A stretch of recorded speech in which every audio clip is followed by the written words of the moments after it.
दहशतवादाविरोधातल्या लढ्यात रशिया भारतासोबत पुतीन यांची फोनवरून मोदींना ग्वाही, तर स्थिरतेसाठी पाकिस्तानला पाठिंबा देऊ चीननं दाखवले रंग।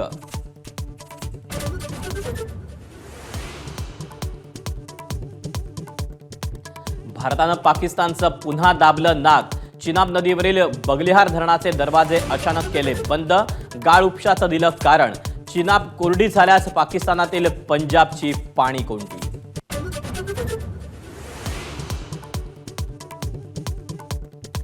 दहशतवाद पोषणाऱ्या पाकिस्तानला तुर्कस्तानचा पाठिंबा, तुर्कस्तानची युद्धनौका कराची बंदरात दाखल, मोठे देश भारतासोबत मात्र तुर्कस्तानची पाकिस्तानशी हातमिळवणी।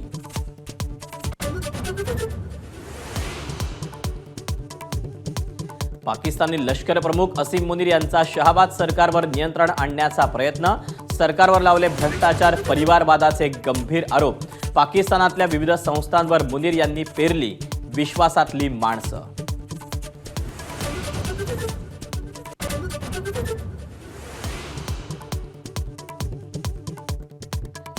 सुरक्षा यंत्रणांना देशव्यापी मॉकड्रिल घेण्याचे आदेश, 7 मेला सर्व राज्यांमध्ये सायरन वाजवण्याच्या गृह मंत्रालयाच्या सूचना।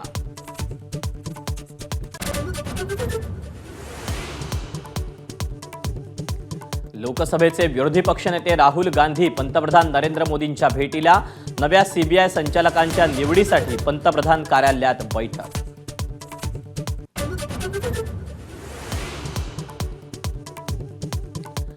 काँग्रेस रिकामी करा, भाजप प्रदेशाध्यक्ष चंद्रशेखर बावनकुळेंचा पदाधिकाऱ्यांना कानमंत्र, काँग्रेस नेत्यांकडून बावनकुळेंच्या वक्तव्याचा समाचार।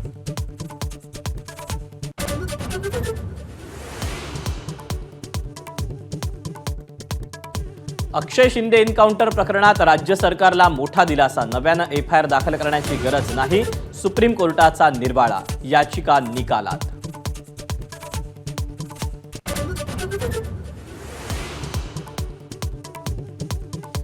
राज्यात 12वीचा एकूण निकाल 91.88%, कोकण विभाग यंदाही अव्वल स्थानी, नेहमीप्रमाणेच मुलींनी मारली बाजी, 89.46% घेऊन लातूरचा निकाल सर्वात कमी।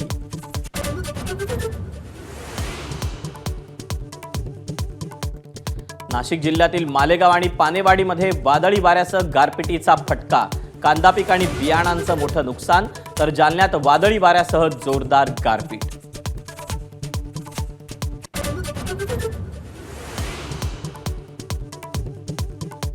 सौदी अरेबियाच्या अनेक शहरांमध्ये धुळीचं प्रचंड वादळ, रियाद, जझान, अल कासिम शहरांना सर्वाधिक फटका।